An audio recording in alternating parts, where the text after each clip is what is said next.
आप देख रहे हैं अल्फा डिफेंस हिंदी में आपका स्वागत है।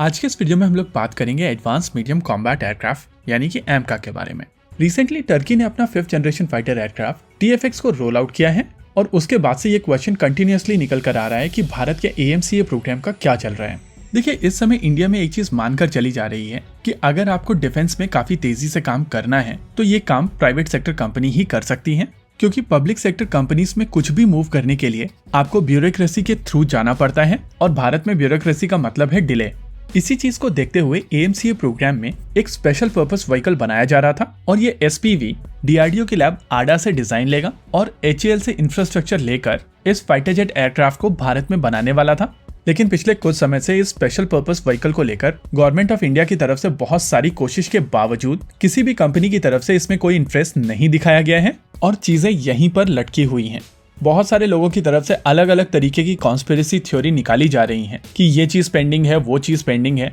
लेकिन प्रोजेक्ट को इनिशिएट करने के लिए जो स्पेशल पर्पस व्हीकल बनाया जाना है वही पेंडिंग है। जब तक स्पेशल पर्पस व्हीकल नहीं बनेगा तब तक प्रोटोटाइप डेवलपमेंट आगे नहीं बढ़ पाएगा और जिस तरीके की कैपेबिलिटी इस समय इंडिया के प्राइवेट सेक्टर कंपनीज में अवेलेबल है उस चीज को ध्यान में रखते हुए मुझे नहीं लगता है कि जल्द ही कोई प्राइवेट सेक्टर कंपनी इस प्रोग्राम को लेकर सामने आएगी। और अगर भारत सरकार इस स्पेशल पर्पस व्हीकल को लेकर वेट करती रहेगी तो चीजें आगे नहीं बढ़ेगी। यहाँ पर आडा को प्रोटोटाइप बनाकर उनको टेस्ट करके तब जाकर ये technology in private sector companies को देनी पड़ेगी और मैन्युफैक्चरिंग कैपेबिलिटीज को बढ़ाने के लिए HAL को भी यहाँ पर हैंड होल्डिंग करनी पड़ेगी। प्राइवेट सेक्टर कंपनीज इस समय इतने बड़े प्रोजेक्ट के लिए तैयार नहीं है। अगर आप यहाँ पर टाटा के प्लान को समझें तो उनकी तरफ से कहा जा रहा है कि भारत में पहले F-21 बनाए जाएं, उसके बाद F-35 को लेकर कोलैबोरेशन शुरू किया जाए और फिर जाकर AMCA जैसे प्रोग्राम को इनिशिएट किया जाए। यहाँ पर F-21 की टेक्नोलॉजी और मैन्युफैक्चरिंग टेक्नोलॉजी दोनों ही टाटा को लॉकहीड की तरफ से मिल जाएगी और उसके बाद टाटा के पास में वो कैपेबिलिटी होगी कि भारत में वो 5th जनरेशन फाइटर एयरक्राफ्ट में कोलैबोरेट कर सके।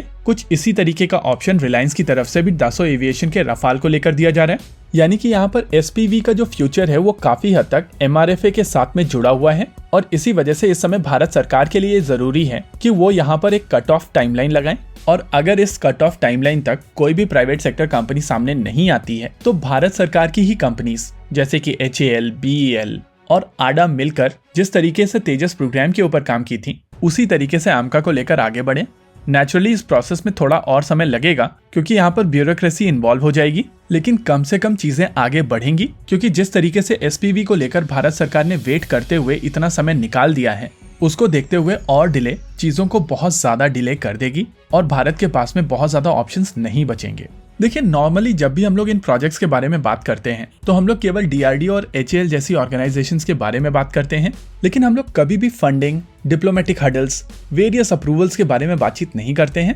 अभी आपकी स्क्रीन के ऊपर साल 2022 की एक प्रेस रिलीज है जहां पर भारत सरकार की तरफ से कहा गया है कि कैबिनेट कमेटी ऑन सिक्योरिटी के अप्रूवल को लेकर चीजें शुरू हो चुकी हैं और इस समय लगभग 1 साल के बाद भी हम लोग यही बात कर रहे हैं कि कैबिनेट कमेटी ऑन सिक्योरिटी का अप्रूवल पेंडिंग है और जब ये अप्रूवल आ जाएगा तब जाकर इसके प्रोटोटाइप्स के ऊपर काम शुरू होगा। वैसे ऐसा नहीं है कि रिसर्च सेंटर साइड में भी सब कुछ हंकी डोरी है। इस एयरक्राफ्ट का क्रिटिकल डिजाइन रिव्यू पिछले साल हो जाना था, लेकिन अभी तक इसका क्रिटिकल डिजाइन रिव्यू नहीं हुआ है और लाइकली इस साल दिसंबर में जाकर इसका CDR कंप्लीट किया जाएगा और बहुत सारे लोगों की तरफ से कहा जाएगा कि CCS का अप्रूवल इसी CDR के साथ में लिंक्ड है, लेकिन इनिशियली ऐसा कोई प्लान नहीं था। ओवरऑल इस समय हम लोगों ने एक बहुत ही अजीब तरीके की ब्यूरोक्रेटिक भूल भुलैया क्रिएट कर ली है और चीजों को सिंपल ना रखकर अलग अलग तरीके के कॉन्सेप्ट्स ऐड करके यहाँ पर चीजों को फर्दर डिले किया जा रहा है और चीजें अगर ऐसी ही चलती रहीं तो आगे चलकर F-21 और F-35 ही आएंगे, बस उनके ऊपर लोगो लगा होगा टाटा का। इसी के साथ आज के इस वीडियो में रखते हैं केवल इतना ही। वीडियो को अंत तक देखने के लिए धन्यवाद।